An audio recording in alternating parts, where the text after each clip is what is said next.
At the President's direction, yesterday I met with 2,000 Hispanic leaders from their communities, and today the Vice President led a phone call that I was on with hundreds of African American leaders, including the Reverend Jesse Jackson, including Derek Johnson of the NAACP, including the National Medical Association and the Black Nurses Association, to talk about some of the alarming trends we're observing regarding the impact of COVID-19 on communities of color.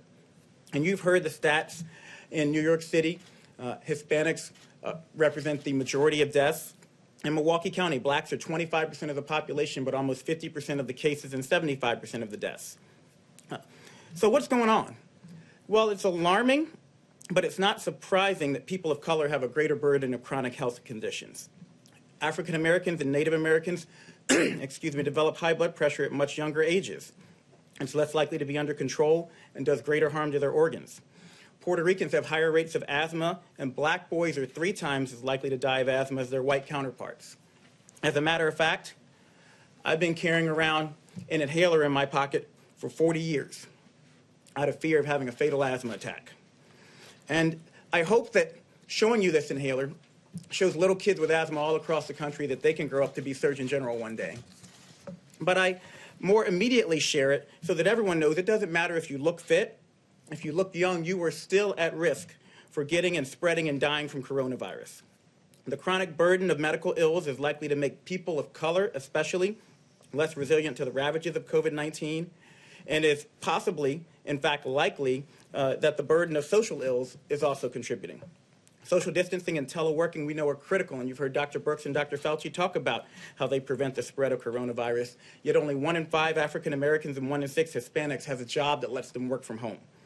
People of color are more likely to live in densely packed areas and in multi-generational housing situations, which create higher risk for spread of a highly contagious disease like COVID-19. We tell people to wash their hands, but a study showed 30% of the homes on Navajo Nation don't have running water. So how are they going to do that? In summary, people of color experience both more likely exposure to COVID-19 and increased complications from it. But let me be crystal clear. We do not think people of color are biologically or genetically predisposed to get COVID-19. There is nothing inherently wrong with you, but they are socially predisposed to coronavirus exposure and to have a higher incidence of the very diseases that put you at risk for severe complications of coronavirus. But as the Vice President shared on the call this morning, this history, and I want you to hear me say this, it does not have to be our nation's future. We're taking steps now in the midst of the COVID-19 pandemic to reach, protect, and strengthen all communities impacted by this disease, and especially our communities of color. More details will be forthcoming, but we are actively working, as the Vice President and the CDC Director laid out today, data collection, targeted outreach to communities of color, and increasing financial, employment, education, housing, social, and health supports so that everybody has an equal chance to be healthy.